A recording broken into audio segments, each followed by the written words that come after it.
right, so we got our axle center line figured out where we want it to be. So we got a little dealio. Put the frame here.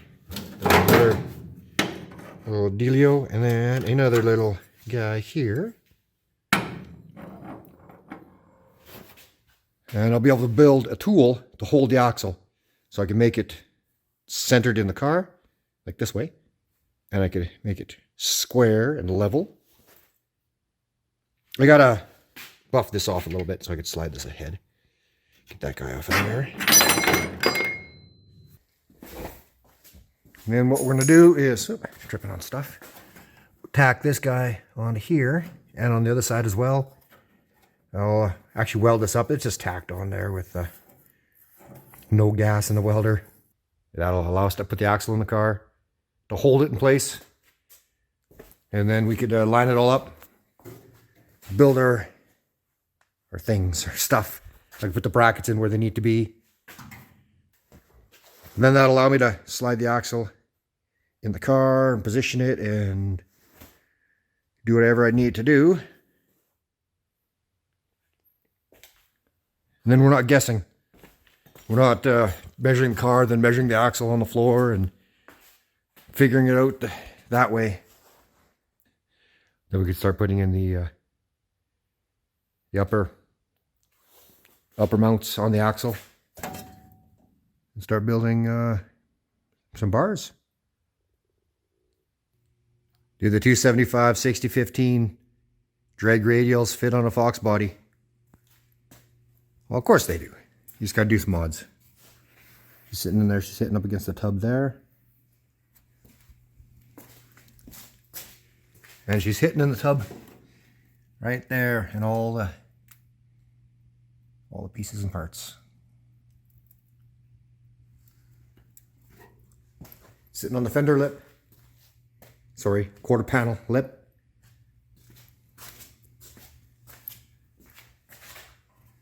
So there you go. If you're curious about a 275 drag radial, what all the guys are doing, what everybody's doing is they're cutting. And that's what we're going to be doing. Obviously, we're going to tub it out to the frame. Once I put that bar in there to the axle, I'll know how much is in the way back here. But there you go. If somebody says they put 275s on the Fox body and they bolted right in, nope, they don't. Well, if you stick them out a bunch, I guess, you know, a guy could hang them way out, and then there's lots of room once you do that. Then you have a room if you don't want suspension travel. But no.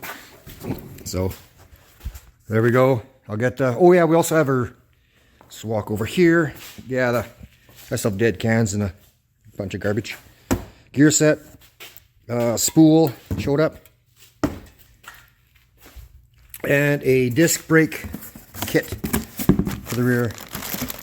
Disc calipers and brackets and all kinds of stuff in there. Rotors. So I broke these guys back off.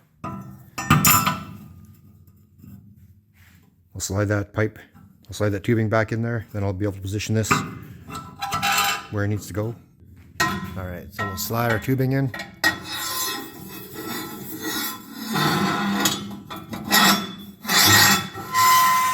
Oh, we're losing it. Hold on.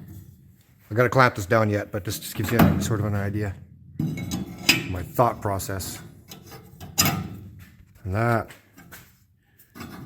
gives us something to work off of. Alright, so we got some tooling made up. Just some square tubing. Equal length on both sides.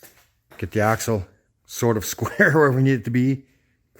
My stands are up there to make sure the axle's level that way. And then we'll square, then we'll center the axle in the car itself. And we'll carry on. Obviously I have some rod ends sticking out. Just kind of space these brackets apart from each other. This bolt here is just going through a hole in this tube. That's spaced out there because these Marilette boxes are on a 1/2 inch bolt and it's 2 inches wide. These rod ends are 5/8 bolts, 1 7/8 wide. Together, bolt slide in. Buttery smooth. These are square to each other. Like these two are square to this. They're not square to the car because these frame rails aren't square in the car. These frame rails actually canter out. That frame rail is not straight. They actually kick this way. Right from the factory. The frame rail starts moving out to here. I have these bolts in here centered in a hole I have drilled in this tubing. Equal. Both sides are identical. But I don't have it passed all the way through because the bolt actually misaligns the hole. You can see where this is not touching here, but she's touching in there.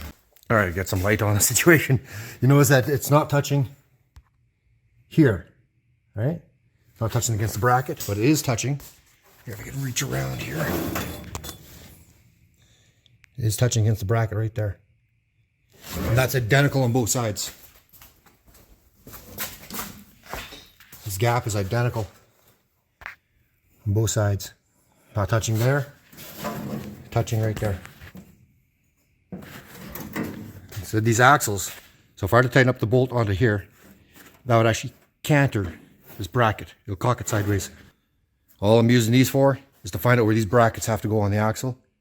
So they're square and true. They need to be, and they wind up being where they need to be.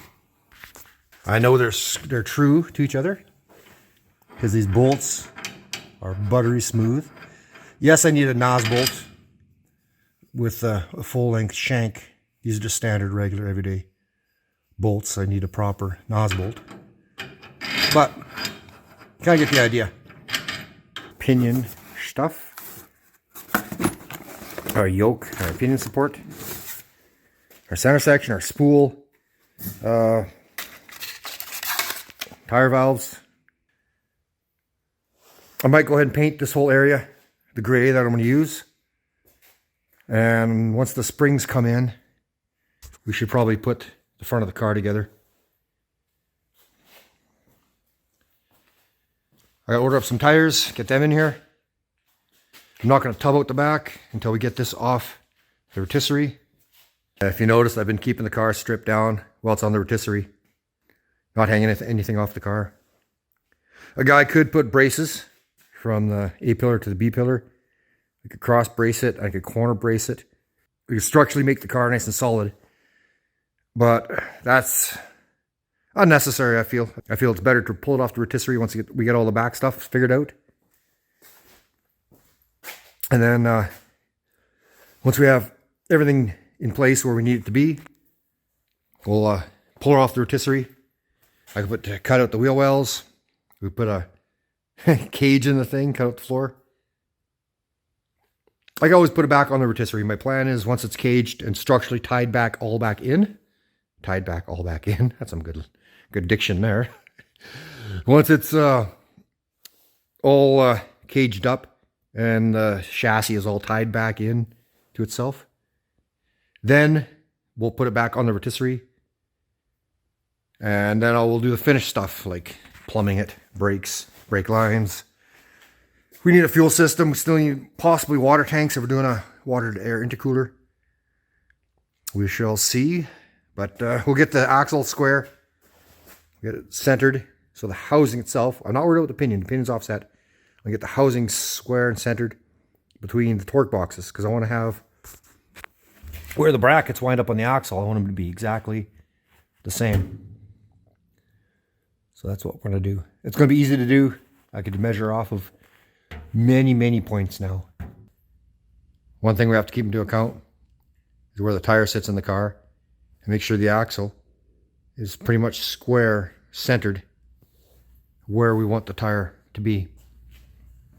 The reason being is when we make that last, the reason being is when we make our brackets on the axle, since this is a triangulated, the farther out, the closer in the brackets will be.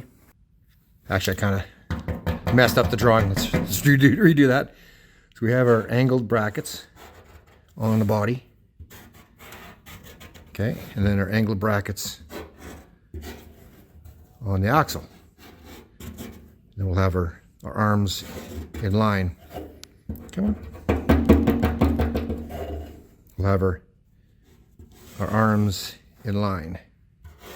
Right, because here's our frame. Here's our axle. Well, if we don't garbage on the pen, hold on, get off of you, fuzz. Okay.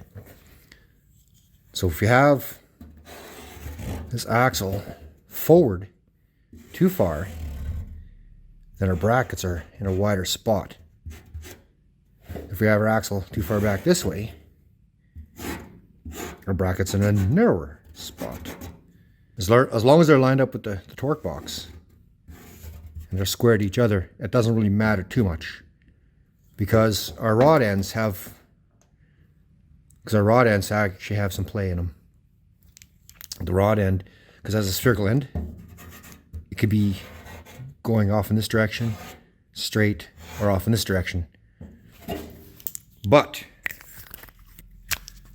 I probably didn't explain that very well. Anyway, but what I'm getting at is I want the brackets on the axle to be where they need to be to line up the torque arm, to line up the torque box with the bracket on the axle when it's at wheelbase. So that my rod ends, these rod ends, they have side play. You could be out quite a bit. But I don't want that. I want them to be dead square. I want them to be straight. I want those brackets on the axle to be straight in line with those, focus, with those torque arm brackets.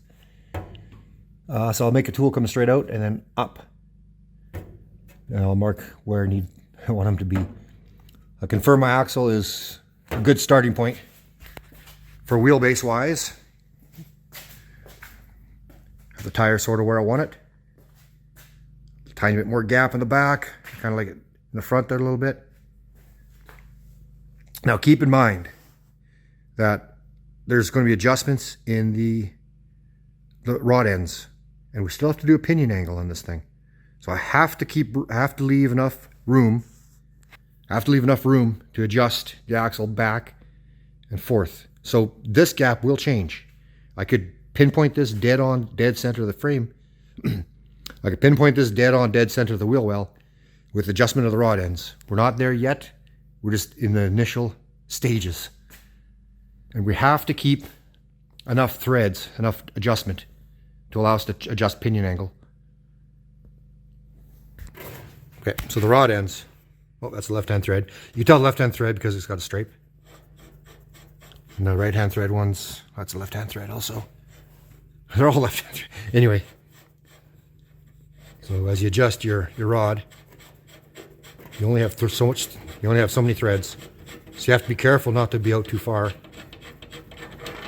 But you still want to be able to have adjustment. You also have to leave room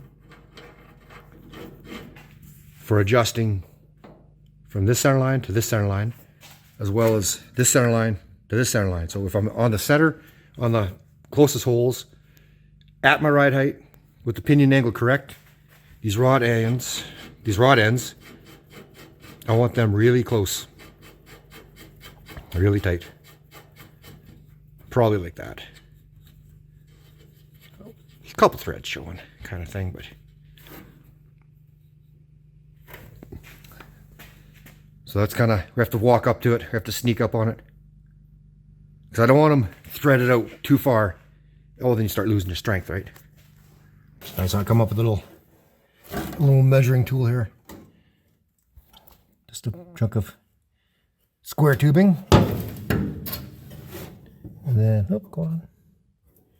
And then this guy, I could swing him up to the axle. That tells me exactly where the brackets intersect. And if you notice this square tubing, I made the tool so that when it's in place, square tubing is pretty straight.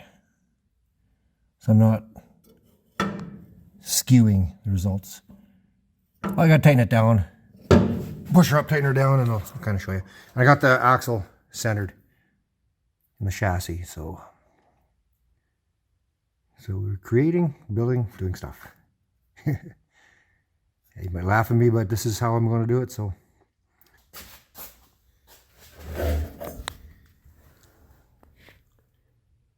So trust your angles. Now it looks really weird because you're looking at a bunch of angles. Looks tilted and slanted and all wrong. But I assure you, if I build brackets off of that, at that spot, she will be correct. I assure you of that. Trust the math, trust the science, trust what you're doing. So we got our rear coilovers in, and Summit Racing apparently is QA1. Hold on. Yeah, right there. QA1. It's just wiped off and rebranded as Summit Racing. Score! Damn it. Riverline scribed. That guy there. That guy there. That's the outside of these brackets. I think these old... crap. I think these failed brackets from a previous design will now be a design tool. Cycled into a tool. Because I need to know my elevation change and my angle. So I'm going to start cutting these up and try to come up with some sort of plan. Yeah, I'm watching Gray Still Plays. I don't know if you guys are nerdy into that stuff too, but. So that's my plan. Build a tool out of this. And then we have to, once we get our angle where this is going to sit, I want to get it centered on the center line of the axle. I want to see if I get this rod end as low as I can. I do kind of have an idea on what to do. I want to get her really, really low. Obviously, adjustments up high too. But that's what we're doing now. Awesome. Okay, so I got her cut down at an angle. Works out to be 1 inch rise. So I measured it out. Did some doodling. And that side 90.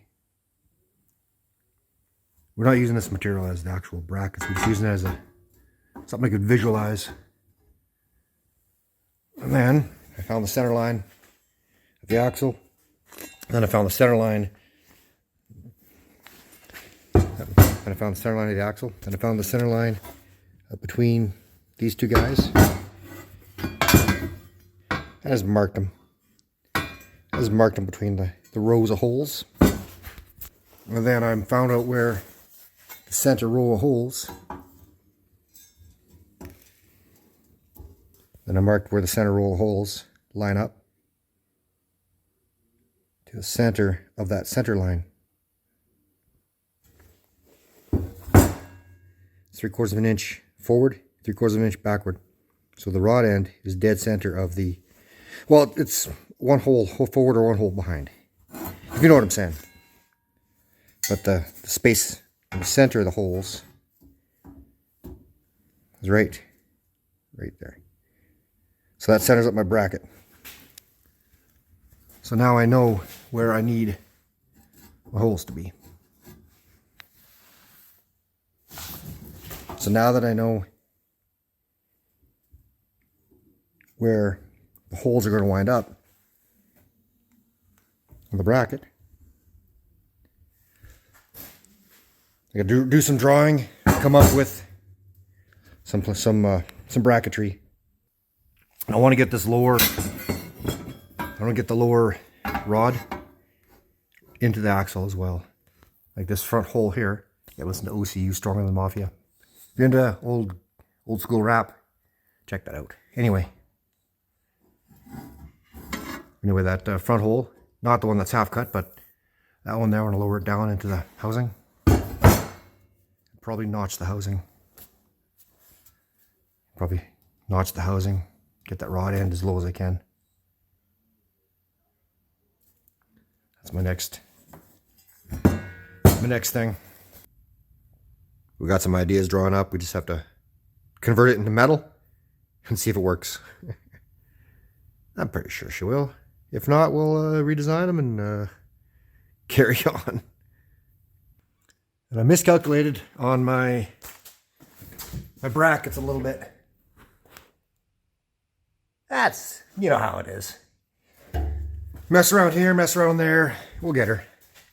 I want to redesign them. That's just a rough template anyway. She's all kind of not really square, but I don't really care. It's kind of a starting point, kind of a rough idea of where we need to be. I gotta make some more adjustments to it. Bring that arm, bring that heim joint closer to the axle. Might even notch the axle. Get it really in there. Maybe, maybe not. We'll see. I shall carry on, carrying on. All right, so we got our 275 drag radials. We got some front tires also. Originally, I went with these, this style of wheel valve stem with the nuts on the inside. I changed my mind. I want to go with this style. The nut on the outside. That way, if this ever backs off, the nuts will fall off inside the wheel, and you have no way of, tightening it back up. If this one starts loosening up, you just tighten it up from the outside. So I'll swap those out. Hopefully, I can pop the bead back off. These guys already got them aired up. I want to change out that valve stem also to the other style I have. Okay. Back in the baggie. All right, we've got, I made up some rod ends. Well, got them cut, ready to go. The upper ones are so small, eh? Chromoly tubing with the ends. Got Tigger all up yet. Got them all measured out. For that guy there, I'll deal with the valve stems. And neighbor's dog's going ham again. Oh well. We should put the struts back on it too. Get the front suspension back in it. And I gotta start building the floor stuff. The other wheels hanging right there. Hanging and chilling. So I shall carry on. Carry on. We got lots of stuff coming in. Yeah. I shall carry on. We got lots of stuff coming in. So garbage on the floor. All right, cool. Got the front cross member hung back in. Made a little plate. Made a little tool for a string line. Got our strung line to the back there. Hold on. Whoops. Zoom. There we go. Right there. And that has given us our center line. So now we're gonna build the floor. So now I'll be able to tell where this guy sits. We'll build a floor structure above the floor.